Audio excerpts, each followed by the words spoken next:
विस्तार से खबरों पर चर्चा। सबसे पहले राजधानी भोपाल का जिक्र, जहां बीजेपी विधायक दल की बैठक आज होने वाली है। आज मध्य प्रदेश के लिहाज से बहुत महत्वपूर्ण दिन है। दोपहर बाद ये बैठक होगी, बताया जा रहा है शाम करीब 4 बजे विधायकों के साथ बैठक करेंगे तमाम पर्यवेक्षक। गाइडलाइंस भी इसके लिए पहले से ही जारी कर दी गई है। दोपहर 1 बजे से विधायकों का जो है रजिस्ट्रेशन वो स्थल पर शुरू हो जाएगा। 163 विधायकों का ग्रुप फोटो सेशन भी होना है। ग्रुप फोटो सेशन के ठीक बाद बैठक शुरू हो जाएगी। बैठक से पहले प्रतिक्रिया देने पर पूरी तरह से रोक है। बीजेपी ने विधायकों को प्रतिक्रिया देने से रोक दिया है। छत्तीसगढ़ में भी यही सिलसिला आपने देखा। जब जब विधायकों से पूछा गया कि उनकी राय क्या है, उन्होंने कहा कि बैठक के बाद ही स्पष्ट हो पाएगा कि सीएम कौन होता है और बैठक में अपनी राय रखेंगे। इसी प्रकार की गाइडलाइंस मध्य प्रदेश बीजेपी के लिए भी। सीएम कौन होगा, आज धीरे धीरे कर तस्वीर साफ होती जाएगी। बैठक के साथ ही शाम तक ये निर्णय सामने आ सकता है, लेकिन उससे पहले विधायक मीडिया से कुछ नहीं कहेंगे। ये गाइडलाइंस के तौर पर शामिल किया गया है और बताया गया है विधायकों को। सिलसिलेवार आपको बताएं, सबसे पहले विधायक पहुंचेंगे, दोपहर 1 बजे से रजिस्ट्रेशन शुरू होना है। उसके बाद ग्रुप फोटो सेशन और ठीक बाद बैठक शुरू होगी। बैठक कितनी लंबी चलेगी ये नहीं जानते, क्योंकि चर्चा लंबी भी चल सकती है अगर इतने सारे नाम एक साथ हों और सभी के सभी प्रबल हों। तो उसके बाद धीरे धीरे कर छत्तीसगढ़ के सीएम को लेकर जैसे जानकारी सामने आई थी, उसी प्रकार मध्य प्रदेश के सीएम को लेकर ठीक बैठक के बाद ऐलान किया जा सकेगा। तीनों पर्यवेक्षक बैठक में मौजूद रहेंगे, विधायकों से चर्चा करेंगे, मन टटोलने का प्रयास होगा और उसके बाद एक सहमति के साथ एक नाम जो कि केंद्रीय नेताओं को अंतिम मुहर के लिए भेजा जाना है। लेकिन तब तक ये स्पष्ट हो जाएगा कि मध्य प्रदेश में सत्ता की कमान कौन संभालने वाला है आने वाले 5 सालों के लिए। अलग अलग नेता, अलग अलग विधायक जो अपने स्तर पर कहीं ना कहीं बयानबाजी करते हुए नजर आते हैं। इसमें से प्रहलाद पटेल भी बहुत महत्वपूर्ण, नरेंद्र सिंह तोमर को आपने कई बार सुना, कैलाश विजयवर्गीय को सुना। ये पूरे जो पैनल के तौर पर नाम है वो बैठक में रखे जाने हैं। 5 महत्वपूर्ण नाम मध्य प्रदेश में सीएम की रेस में चलते हुए। हो सकता है इस बार भारतीय जनता पार्टी मध्य प्रदेश में भी चौंका दे। अब ये देखने वाली बात कि किस पर मोहर लगती है, लेकिन उससे पहले ये हलचल जो कि आज दिन भर बीजेपी मुख्यालय पर बनी रहने वाली है। तो तमाम समर्थक जो ये चाहते हैं कि उनका नेता जरूर मुख्यमंत्री बन जाए। अब ये देखने वाली बात कि पार्टी आखिर क्या फैसला करती है। अगर बीजेपी विधायक दल की बैठक आज है तो आज ही निर्णय पूरी तरह से संभावना कि आ जाएगा। सहयोगी प्रशांत कटारे हमारे साथ जुड़ चुके हैं। प्रशांत, जो हलचल हमने कल छत्तीसगढ़ में देखी उसी का अनुमान मध्य प्रदेश में, और ये भी माने कि आज नाम स्पष्ट हो जाएगा। बिल्कुल बिल्कुल अवंतिका, आज लगभग नाम तय हो जाएगा और हालांकि 163 विधायकों से चर्चा करनी ऑब्जर्वरों को, लेकिन ये मान के चली कि एक एक विधायक से तो शायद चर्चा ना हो। जो संदेश केंद्रीय आलाकमान का है वो विधायकों तक पहुंचाया जाएगा। दूसरा ये कि मन जरूर टटोला जाएगा कि कहां और क्या चाहते हैं विधायक। एक एक नहीं बल्कि ग्रुप में शायद बात करें जो ऑब्जर्वर, 3 ऑब्जर्वर, मनोहर लाल खट्टर, के लक्ष्मण, आशा लाकड़ा।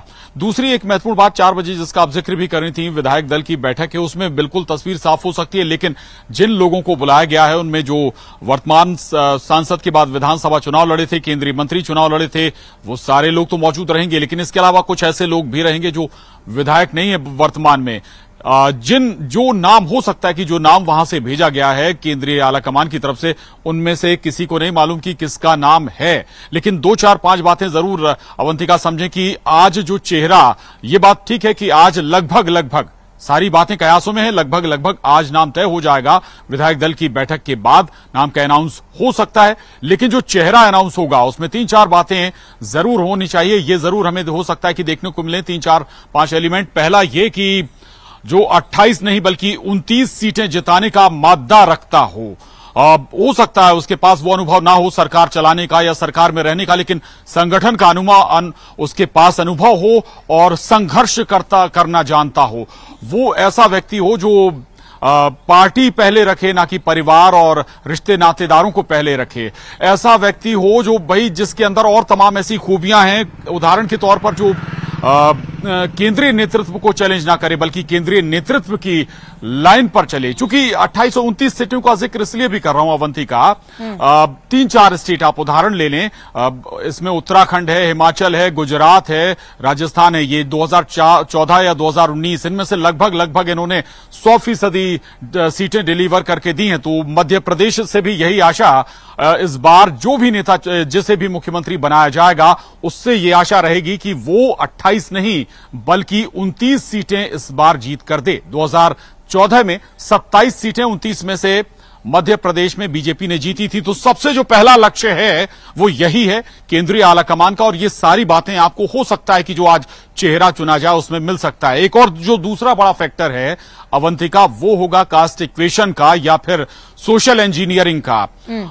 ओबीसी भी आपको, अगर हम केवल मुख्यमंत्री की बात ना करें तो 2 डिप्टी सीएम हो सकते हैं, इसके अलावा स्पीकर हो सकते हैं, और इन 4 चेहरों में आपको वो सोशल इंजीनियरिंग कास्ट इक्वेशन बनती हुई जरूर नजर आएगी। यानी कि ओबीसी को भी आप तो छत्तीसगढ़ वाला पैटर्न मध्य प्रदेश में भी हो सकता है। हर नेता को खुश किया गया और हर कास्ट इक्वेशन का जिसका आप जिक्र करें उसको साधने की कोशिश हुई है। डिप्टी सीएम के पद पे भले ही किसी को काबिज किया गया हो या फ्रंटलाइन नेताओं के तौर पर जो प्रमुख तौर पर काम कर रहे हैं उनको सबसे पहले आगे रखा जाए, ये वाला इक्वेशन प्रशांत।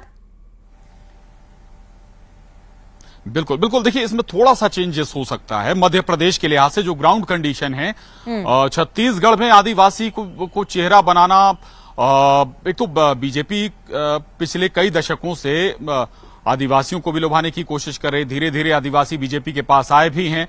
तो छत्तीसगढ़ में आदिवासी को चेहरा बनाना, एक बड़े वोटर को संदेश देना है, लेकिन मध्य प्रदेश में आपको ओबीसी चेहरे को आगे रखना पड़ेगा। लगातार जो 18-20 साल शिवराज सिंह चौहान मुख्यमंत्री रहे हैं वो ओबीसी कैटेगरी से आते हैं, और संभव है अगर शिवराज सिंह चौहान नहीं होते तो कोई दूसरा ओबीसी चेहरा सबसे आगे रखा जाएगा। हाँ, आदिवासी बड़ा फैक्टर यहां भी है। 47 सीटें मध्य प्रदेश में हैं, और न केवल 47 सीटें बल्कि 70-80 सीटें ऐसी हैं जहां 47 के अलावा आदिवासी वोटर बड़ा फैक्टर है। तो हो सकता है कि अगर आप मेन फेस आदिवासी ना रखें तो डिप्टी सीएम के तौर पर आप आदिवासी का चेहरा सामने रख सकते हैं। दूसरा, ओबीसी के अलावा फिर आपको महिलाओं ने बहुत वोट दिया है बीजेपी को, तो आपको एक बड़ा महिला चेहरा आपको बनाना होगा, दिखाना होगा, और फिर सवर्णों का वोट भी आपको अच्छा खासा मिला है तो आपको उसको भी स्पेस देना होगा। अब ये कैसे बीजेपी सेटलमेंट करती है ये जरूर आज देखने वाली बात होगी। चेहरे कहीं ओबीसी के तौर पर प्रहलाद पटेल हैं, सुमेर सिंह सोलंकी आदिवासी से मैनेजमेंट के इस इक्वेशन को साधने का प्रयास भारतीय जनता पार्टी की तरफ से होता है। बहुत शुक्रिया आपका प्रशांत, बहुत अच्छे से आपने समझाया किस प्रकार हर समीकरण को साध लेना चाहती है भारतीय जनता पार्टी 24 के लोकसभा चुनाव से पहले। और बीजेपी विधायक दल की जब बैठक आ जाए उससे पहले तमाम ऐसे संकेत भी निकलकर सामने आ रहे हैं जो कहीं ना कहीं तमाम अटकलों को हवा देते हुए। पूर्व केंद्रीय मंत्री प्रहलाद सिंह पटेल, उनकी तरफ से बड़ा बयान, उन्होंने कह दिया है कि नई जिम्मेदारी लेने के लिए पूरी तरह से वो तैयार हैं। प्रहलाद पटेल ने दमोह के लोगों को ये बात कही और साथ ही कहा है कि आपका प्यार बरकरार रखूंगा। इसी प्रकार से जीत के लिए लोगों का आभार भी व्यक्त किया है। तो प्रहलाद सिंह पटेल सीएम फेस की रेस में लगातार आगे चलते हुए नई जिम्मेदारी के लिए तैयार हूं, संकेत दे रहे हैं कहीं ना कहीं। अब आज ये बात स्पष्ट हो पाएगी कि आखिर उनका संकेत था किस।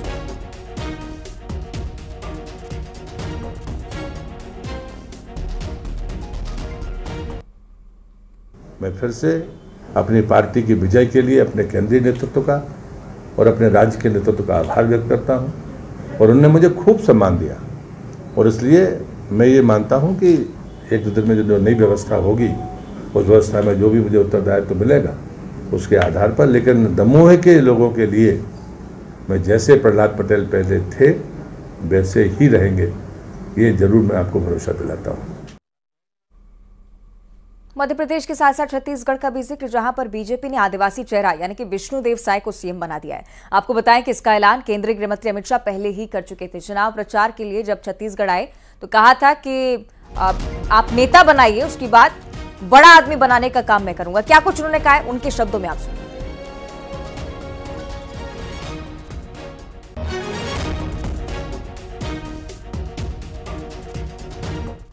माताओं, भाइयों, बहनों, विष्णुदेव जी हमारे अनुभवी कार्यकर्ता है, नेता है, सांसद रहे, विधायक रहे, प्रदेश अध्यक्ष रहे, एक अनुभवी नेता को आपके सामने भारतीय जनता पार्टी लेकर आई है।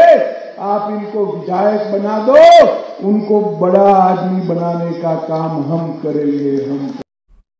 और सीहोर के गंगा आश्रम के पास लुर्द माता कैथोलिक चर्च के बाहर हिंदू संगठनों ने नारेबाजी की। चर्च में कुछ धार्मिक गतिविधियां चल रही थी, लेकिन हिंदू संगठनों ने धर्मांतरण का शक जाहिर किया और उसके बाद हंगामा शुरू हुआ। बाद में सूचना मिली, कोतवाली पुलिस मौके पर पहुंची, मामले को शांत करवाया गया। मौके की स्थिति आप देखिए किस प्रकार हिंदू संगठन यहां पर पहुंचे, आक्रामक होकर नारेबाजी करने लगे। इस बात की आशंका उनको लगी कि शायद धर्मांतरण जैसी कोई गतिविधि अंदर चल रही है, लेकिन उसके बाद पुलिस को मौके पर पहुंचना पड़ा, मामला शांत कराया गया। उसके बाद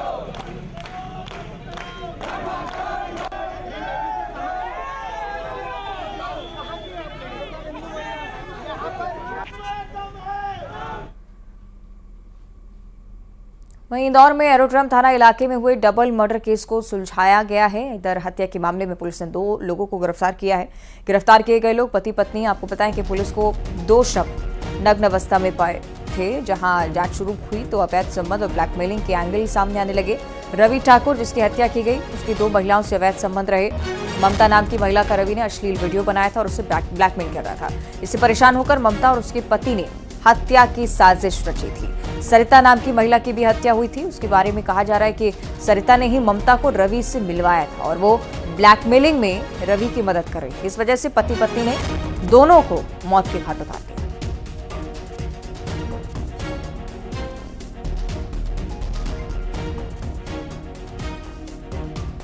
जो आरोपिया है उसने सरिता को फ़ोन किया था, मोबाइल कॉल किया था, जिसके बाद ये लोग इनका मिलने का प्रोग्राम था। पहले से भी इनका तय था कि हमको मिलना है इतनी तारीख को, और मिलने से पहले भी फ़ोन किया था और पूरे योजनाबद्ध तरीके से इन लोगों ने पहले तो 6 तारीख के लिए इन्होंने एक बार प्रयास किया था, लेकिन 6 तारीख किसी कारण से फेल हो गया।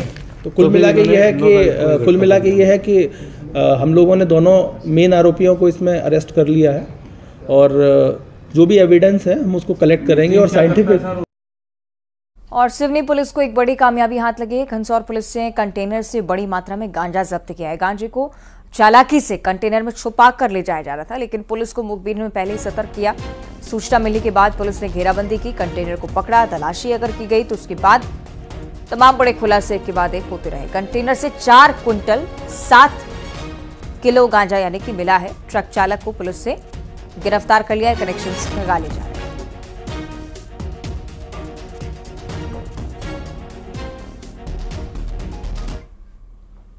अगली बड़ी खबर रीवा से, जहां किशोर से सड़क पर मारपीट हुई है। मारपीट करने का वीडियो अब लगातार वायरल हो रहा है सोशल मीडिया पर। बताया जा रहा है कि पुराना विवाद इसके पीछे वजह रही। 2 लोगों ने मारपीट की, इस वारदात को अंजाम दिया। तस्वीर आपकी टीवी स्क्रीन पर। लाठी डंडे से जमकर पिटाई इस किशोर की गई।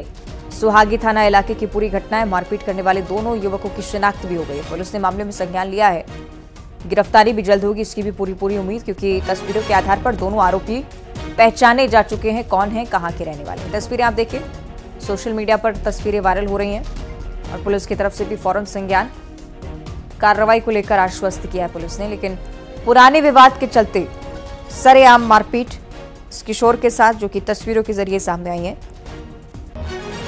देखिए किस प्रकार से लाठी डंडों से जमकर पिटाई की गई।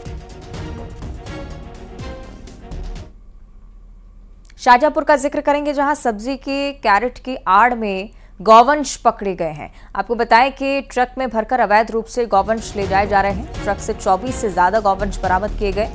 3 आरोपी हिरासत में। लालघाटी पुलिस की बड़ी कार्रवाई। तस्करी की आशंका हमेशा ही लगी रहती है और इसी के चलते जब संदिग्ध माना गया तो फौरन ट्रक की तलाशी ली गई। तस्वीरें आप देखिए, ऊपर आप देखेंगे कि सब्जी की जो टोकरियां हैं वो रखी हुई हैं और इस ट्रक के अंदर छुपा कर गौवंश ले जाया जा रहा है। सबसे ज्यादा आशंका इसी ओर की तस्करी के लिए ले जाए जा रहे हों और इसलिए तीनों आरोपियों को पुलिस ने पकड़ लिया है। पूछताछ की जा रही है।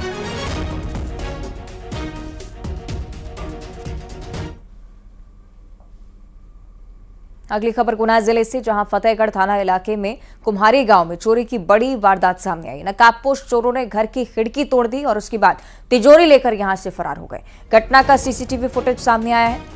सीसीटीवी में चोर तिजोरी को बड़ी मशक्कत से ले जाते हुए नजर आते हैं। ये तस्वीरें आप देखिए। मकान मालिक ने तिजोरी में करीब 4 लाख कैश, 1 किलो चांदी होने की बात रखी है सामने। इसके साथ ही सोने की चेन, सोने का हार भी इसमें मौजूद है, इसकी भी आशंका। और पूरे मामले को आप देखें अगर, बेहद ही शातिराना तरीके से चोरी पर इस तिजोरी पर हाथ साफ किया गया। तो पुलिस पूरे मामले की तफ्तीश में जुटी हुई है और चूंकि सुराग के नाम पर ये सीसीटीवी फुटेज हाथ लगे हैं तो इनके जरिए तलाश है।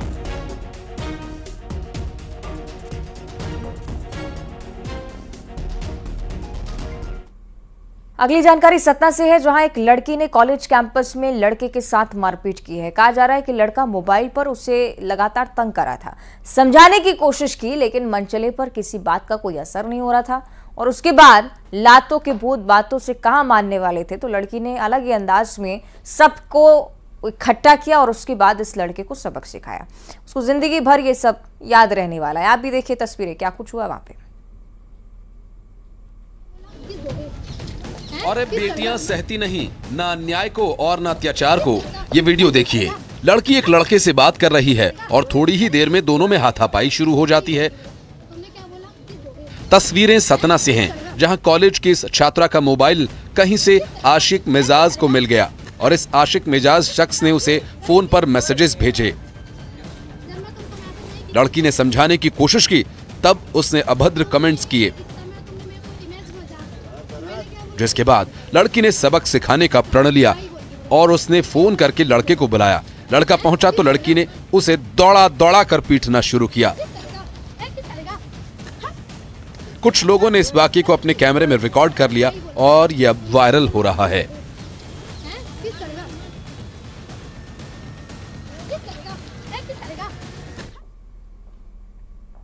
अगली खबर जबलपुर से है, जहां एक बड़ा हादसा टल गया। पिकनिक मनाने गए स्कूली बच्चों की बस में अचानक से भीषण आग लगी, लेकिन सेना के जवानों ने सभी बच्चों और स्टाफ को सुरक्षित बाहर निकाला। रिपोर्ट में आपको दिखाएंगे।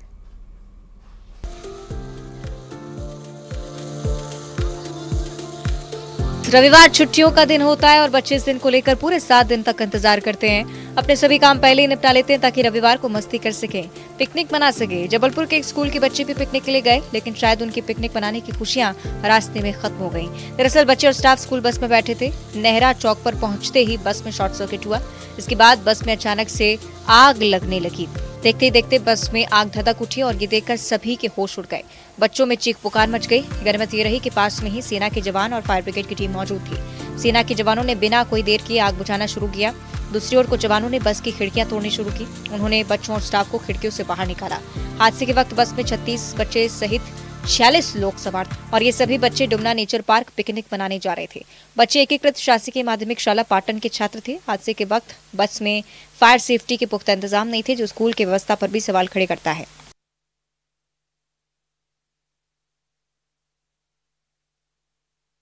जिक्र करेंगे जहां चोरों ने भैंस और उसके बच्चों की चोरी कर ली। सीसीटीवी में चोरी की वारदात कैद है।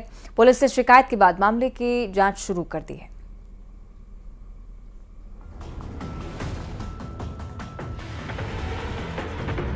मुरैना में चोरों का आतंक बढ़ता ही जा रहा है। चोर बेखौफ होकर चोरी की वारदात को अंजाम दे रहे हैं। चोरी की एक और खबर आई है। चोर रात के अंधेरे में दीवार तोड़कर एक भैंस और उसके बच्चे को लेकर फरार हो गए। सुबह जब मालिक जागा तो भैंस तलबे में नहीं था। सीसीटीवी कैमरे को देखा तो चौंक गया। चोरों की करतूत कैमरे में कैद हो गई। ये मामला स्टेशन रोड थाना क्षेत्र के बड़ोखर गांव का है, जहां दाऊद दयाल शर्मा प्रतिदिन की तरह शुक्रवार की रात्रि 9 बजे भी अपनी भैंस को बाड़े में बांधकर सो गया। लेकिन उसे ये मालूम नहीं था कि आज उसकी भैंस पर चोरों की नजर है। शातिर चोर रात 12 बजे के बाद भैंस के पास पहुंचते हैं और उसे बाहर निकालने के लिए दीवार को तोड़ते हैं। उसके बाद रेकी करता है। उसके बाद भैंस को और उसके बच्चों को बाहर निकाल कर ले जाते हैं। वहीं एक चोर गेट पर रेकी करता है। जब भैंस मालिक की नींद खुलती है और भैंसों के लिए चारा डालने जाता है तो पता चलता है चारा खाने वाली भैंस अब कोई चुरा ले गया। मामले की शिकायत की गई। पुलिस शिकायत दर्ज कर जांच में जुट गई है।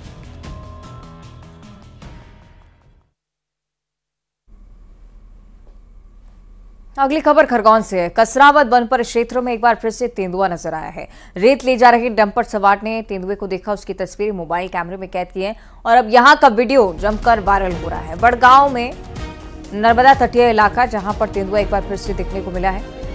किसानों ने वन विभाग को सूचित कर दिया है क्योंकि खतरा हमले को लेकर भी हो सकता है और इसी के चलते पहले से ही वन विभाग को इस बारे में बता दिया गया। किसानों ने वन विभाग को सूचना दी और ये तस्वीरें आप देखिए, खरगोन से तस्वीरें सामने आई हैं। तेंदुआ आपको नजर आएगा। रहवासी इलाके की ओर रुख न करे, उसके लिए भी चिंता लगातार बढ़ती हुई। हालांकि वन विभाग को चूंकि सूचित किया गया है तो फौरन संज्ञान इस पूरे मामले को लेकर उनकी तरफ से भी, तटीय इलाका है और इसी के चलते तेंदुए की आमद इसी क्षेत्र में लगातार बढ़ती जा रही है। वीडियो भी सोशल मीडिया पर वायरल हो रहा है। रेत ले जा रहे डंपर सवार ने जब इस तस्वीर को देखा तो फौरन मोबाइल में वीडियो कैद किया और अब ये वीडियो सोशल मीडिया पर वायरल होता हुआ।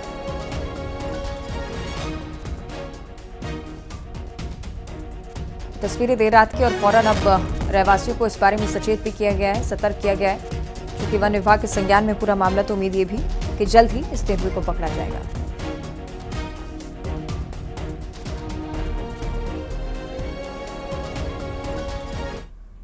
और सिवनी पुलिस को एक बड़ी कामयाबी मिली है। घनसौर पुलिस ने कंटेनर से बड़ी मात्रा में गांजा जब्त किया है। गांजे को चालाकी से कंटेनर में छुपा कर रखा गया था, लेकिन पुलिस को मुखबिर ने पहले ही सतर्क किया। सूचना मिलने के बाद पुलिस ने घेराबंदी की, कंटेनर को पकड़ा, तलाशी ली गई तो कंटेनर से 4 क्विंटल 7 किलो गांजा यानी कि जब्त हुआ है। ट्रक चालक को पुलिस ने गिरफ्तार कर लिया है।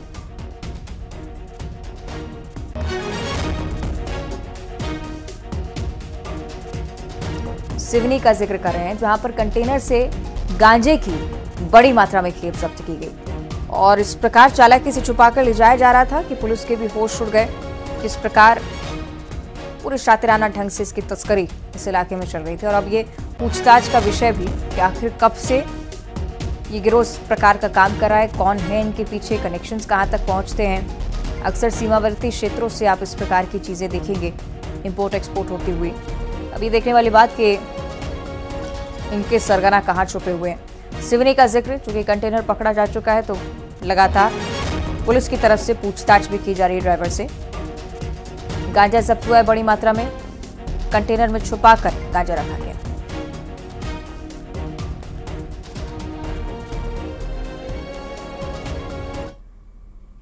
और इसी के साथ बुलेटिन में इतना ही। देखते रहिए न्यूज़ 18।